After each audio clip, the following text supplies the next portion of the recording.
ఏం రాసుందో తెలియదు కదా, నీ తలరాతలో ఏదో మంచి రాసి ఉందేమో. దేన్ని అందుకే దాకా వచ్చినాక చెప్పిందా ఏమన్నా? చెప్పింది. అంటే ఎందుకొరకు వచ్చాను ఏంటి, ఎందుకు వెళ్సాను ఏంటి అనేది ఏం చెప్పారు? విలేజ్ కోసమే వచ్చింది. చాలా వరకు మా విలేజ్ కూడా నాశనం అవుతుంది. ఇయర్ కి 5 మెంబర్స్ చనిపోతారు. ఇయర్ కి ఇయర్ కి 5 మెంబర్స్. ఇప్పుడు కూడా ఇయర్ అమ్మవారు వచ్చిన తర్వాత కూడా ఇయర్ కి 5 మెంబర్స్ చనిపోయారు. చనిపోతే వాళ్ళేమంటారంటే అమ్మవారే చంపేసింది. అంతకు ముందు కూడా సేమ్ సిచ్యువేషన్. అలా మీరు ఎలా అనగలుగుతారు? అమ్మవారు ఎందుకు చంపుతారు? అలా మీరు ఎలా ఊర్లో ఇంకా గుళ్ళు లేవా? ఉన్నాయి, ఒక్కటే గుడి ఉంది పెద్దగా. మా ఊరు వాళ్ళు నమ్మడం గాని మొక్కడం గాని చెయ్యరు. తాండానా మీది? మేము నాకు అమ్మవారు వచ్చిన తర్వాతనే ముత్యాలమ్మ టెంపుల్ కట్టించడం, సేవాలాల్ టెంపుల్ కట్టించడం. అంటే మేమేం కట్టియలేదు, నేను చెప్పబట్టి ఆ టెంపుల్ కట్టించిర్రు. ఓకే, ఇలా కట్టియండి బాగుంటది అని. ఏ నమ్మకం లేని ఊరా మీది? ఏ నమ్మకం లేని ఊరక్క. అదే గుడ్డోళ్ళు అందరూ రాత్రులు అంటే ఎందుకు చెయ్యాలి, వీళ్ళ మాట మనం ఎందుకు వినాలి? ఓకే, కష్టం వస్తే అయ్యో దేవుడు అని దండం పెట్టుకోవాలి, లేదంటే లేదు, అంతే తప్ప మనం దేవుణ్ణి నమ్మేది లేదు, చేసేది లేదు. ఏదో పైనే నమ్మితే చాలా అనుకుంటారు. ఓకే, అలాంటి జనాల మధ్య మరి ఈ రోజు అమ్మవారు రావడం నిజంగా అది మీ ఊరి వాళ్ళ అదృష్టం. చాలా అదృష్టం. వాళ్ళకి అర్థమైతలేదు, తప్పకుండా ఏదో ఒక రోజు అర్థమవుతుంది. డెఫినెట్ గా వాళ్ళే మళ్ళీ నా దగ్గరకు వస్తారనే నమ్మకంతో అయితే నేను ఇప్పటి వరకు వచ్చిన, ఆల్రెడీ వస్తూనే ఉన్నారు నా దగ్గరికి. మమ్మల్ని చిన్న చూపు చూసిన వాళ్ళు కూడా నా దగ్గరకు వస్తూనే ఉన్నారు. సంవత్సరంలో ఏమైనా మార్పులు వచ్చాయా మీ జీవితంలో గానీ, లేదంటే ఊర్లలో గానీ? చాలా వచ్చాయి. అవునా? ఒకప్పుడు కొంచెం అంటే నలుగురిట్లా పోయినా డాడీని తక్కువ చూస్తుండే, ఇప్పుడు బెటర్. అప్పటికంటే ఇప్పుడు చాలా బెటర్. కొంచెం చూసే చూపు మారింది. ఓకే, ఊర్లో ఎవరికైనా వాక్కు చెప్పడము అది వాళ్ళకి మంచి అవ్వడము చాలా మందికి అయింది. కానీ వాళ్ళు ఏమంటారంటే ఏం మంచి కాలే, వేరే వాళ్ళ ముందుకు మా ముందు మంచిగా అయింది అంటారు, వేరే వాళ్ళ ముందుకు పోయి ఏం మంచి కాలే. బయట వాళ్ళందరూ వచ్చే వాళ్ళు చాలా మంచిగా అవుతుంది చాలు అని చెప్తారు, కానీ విలేజ్ వాళ్ళే అట్లా చేస్తారు. ఎందుకు ఇప్పుడు అమ్మవారు వస్తుంది లేకపోతే ఏదైనా స్వామివారు మీదకి వస్తున్నారు అంటే నమ్మకపోవడానికి ముఖ్య కారణం ఏంటి అనేది ఎప్పుడైనా ఆలోచించావా? ఆలోచించినా. ఏం అర్థమైంది నీకు? చాతబడి చేసే వాళ్ళే ఎక్కువ ఉన్నారు మా విలేజ్ లో. ఎక్కడ మేం బయటపడిపోతాము అనేది ఓకే, ఎప్పుడు ఒకరిని తొక్కడమే గానీ ఇప్పటి వరకు ఒకరు పైకి ఎదిగింది లేదు, అందరు అదే స్టేజ్ లో ఉన్నారు. ఇంకొకటి కూడా ఈ మధ్య చేస్తుంది ఏంటంటే, నార్మల్గా ఎవరైనా అమ్మవారు రావడమో లేదంటే ఏదైనా స్వామివారు ఒంటి మీదకి రావడమో, దీని తర్వాత వాక్కు చెప్పమని ఇంటికి వచ్చిన వాళ్ళ దగ్గర డబ్బులు తీసుకోవడము, ఒక 200 లేదంటే ఒక 400, దీన్ని బిజినెస్ లాగా మార్చిన వాళ్ళు కొంతమంది ఉన్నారు. అవును. అలా మీరేమన్నా డబ్బులు తీసుకుంటున్నారా? తీసుకోలే, వాళ్ళు ఇష్టం వచ్చినంతనే పెడతారు.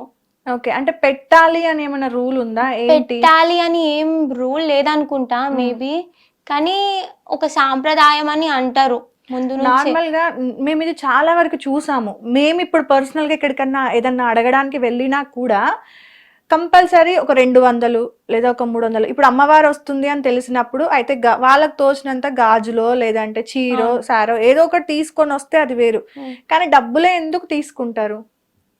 ఎందుకంటే ఇప్పుడు అమ్మవారు వచ్చింది ఏదో మంచి చేయడానికి, నీ నుండి 100 మందిని 1000 మందిని కాపాడడానికి వచ్చినప్పుడు ఆ అమ్మవారిని యూజ్ చేసుకొని డబ్బులు తీసుకోవడం అనేది తప్పు. తీసుకోలే, మేము తీసుకోలే. కొంతమంది తీసుకుంటున్నారు, చాలా కొంతమంది కాదు, చాలా వరకు తీసుకుంటున్నారు. పేర్లు చెప్పడం ఎందుకు గానీ చాలా వరకు తీసుకుంటున్నారు. దాన్ని బిజినెస్ గా వాడుకుంటున్నారు, ప్లస్ గోల్డ్ కూడా చేయించుకుంటున్నారు. అందుకోసమని నమ్మకం తక్కువైంది. జనాలు కూడా నమ్మట్లేదు. చాలా వరకు గుడ్లను నాశనం చేయడం, అమ్మవార్లని తొక్కడం, విగ్రహాలు నాశనం చేయడం చాలా వరకు చూస్తున్నా నేను ఇప్పుడు. ఇవన్నీ చూసినప్పుడు అంటే అమ్మవారు ఏం చెప్పట్లేదా నీకు? నార్మల్ గా నువ్వు కూడా వెళ్ళు, ముందడుగు వెయ్యు. మమ్మీ వాళ్ళేమో నేను ఒక్కతే ఉన్నా, మళ్ళీ కళ్ళలో నాకు 10 మంది కళ్ళలో ఎక్కడ పెట్టుకుంటారేమో అని ఒక చిన్న భయం అంతే. ఓకే, అమ్మవారి నీ వెంట ఉన్నప్పుడు ఏ చేతబడి గాని ఏ కళ్ళు గాని ఏం చేస్తే? ఏం చెయ్యవు. కానీ ఇప్పుడు ఈ కాలం ఎట్లుందక్క, అమ్మవారు అంటే అమ్మవారి కంటే మించి చేసిన వాళ్ళు ఉన్నారు. అట్లా అయింది కాలం. నీకు తెలుస్తారా చేతబడులు వీళ్ళు చేస్తారు? వీళ్ళే చేస్తారు. అలాంటి వాళ్ళే వచ్చి నీ దగ్గర కూర్చున్నారు ఏదైనా వాక్కు చెప్పించుకోవడానికి? చెప్తా, అది నా ధర్మం. చెప్తా. ఓకే. అప్పుడు ఏమన్నావా నువ్వు అది చేయడం ఆపేసేయి అని కూడా ఏం మాట? చెప్తా. అంటే వాళ్ళకి అర్థం కాకుండా చెప్తది అని తెలుసు అమ్మవారు. ఓకే. అంటే నువ్వే చేస్తున్నావని క్లారిటీ ఇవ్వదు, బట్ నువ్వు ఇట్లా మానుకో, ముందు ముందు నీకే మంచిది, లేకపోతే మీ తరాలకి పాపం చుట్టుకుంటది అని ఒక హింట్ ఇస్తదంట. బట్ వాళ్ళు ఇలా వినకపోతే మనం ఏం చెయ్యలేం. వాళ్ళ రావడం కూడా ఎంత ఏంటి మహిమ ఈ అమ్మవారిని మనం ఏదైనా చేయగలం అనేది చాలా వరకు ట్రై చేసిర్రక్క, ఆపుదాం నన్ను చంపుదామని చూసిర్రంటే, నన్ను నా మీదికి చాతబడి చేస్తే ఆవు చనిపోయింది. మీదేనా ఆవు? మాది కాదు.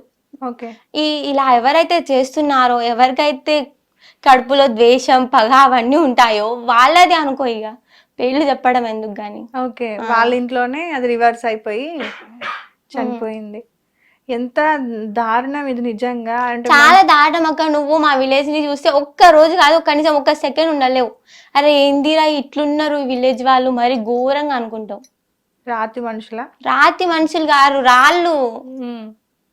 నీకు గుర్తుంటదా ఏదన్నా చెప్పినప్పుడు వచ్చినప్పుడు? కొంచెం కొంచెం, ఒక్కొక్కసారి గుర్తుండదు, ఒక్కొక్కసారి కొంచెం కొంచెం అనిపిస్తుంది, కానీ డౌట్ పడుతుంది అదే నా చెప్పింది అనేసి. ఓకే. గుర్తున్నాయి ఏమన్నా ఉన్నాయా? అంటే ఇప్పుడు నీకు మైండ్ లో ఉన్నవి ఏం చెప్పినావు ఏంటి అనేది అసలు ఉండదు. అసలు ఆ టైంలో నీ బ్రెయిన్ అసలు కంప్లీట్ ఆఫ్ లో ఉంటుంది. చాలా మంది సైంటిస్టులు దీన్ని ఏం చెప్తారంటే ఏదో సైకిక్ ప్రాబ్లము, సడన్ గా ఒక మనిషి వేరే ట్రాన్స్ లోకి వెళ్ళిపోతాడు, తన బ్రెయిన్ ఆఫ్ అయిపోయి కంప్లీట్ గా వేరేలా బిహేవ్ చేస్తారు, అది ఇదని చెప్తారు. సో ఇట్లాంటివి కూడా ఉన్నాయి కదా బయట. ఉన్నాయి, కానీ ఏం చేస్తాం, నమ్మకం నమ్మకం ఎవరి నమ్మకం వారిది. ఓకే.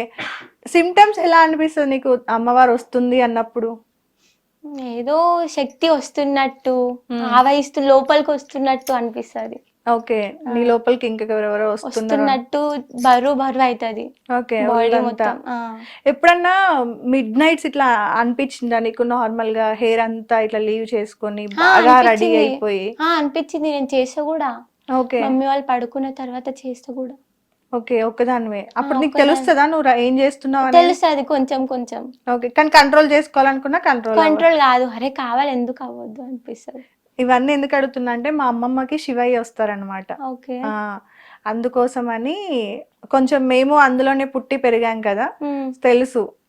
నార్మల్ గా మా తమ్ముడు మాల వేసుకున్నారు, ఏదైనా తప్పు చేస్తే ఎట్లా ఉంటది ఏంటి అనేది కూడా. ఎవరైనా చనిపోయిన ఇంట్లో మాలలో ఉన్నప్పుడు చనిపోయిన దగ్గరికి వెళ్తే ఆ ఇంటి వాళ్ళకి ఏదో ఒక కీడు అట్లా జరుగుతూ ఉంటుంది. అవన్నీ మేము ఎక్స్పీరియన్స్ చేసాం. కానీ అది చెప్తుంటే వేరే వాళ్ళకి అది అన్ని మూఢనమ్మకాలు మూఢనమ్మకాలు నమ్ముతారు, భక్తి ఎక్కువ అనుకుంటారు. వీళ్ళు పిచ్చల లెక్క చూస్తారు ఫస్ట్. కానీ ఏం చేస్తాం, తప్పదు, ఫేస్ చేయాలి.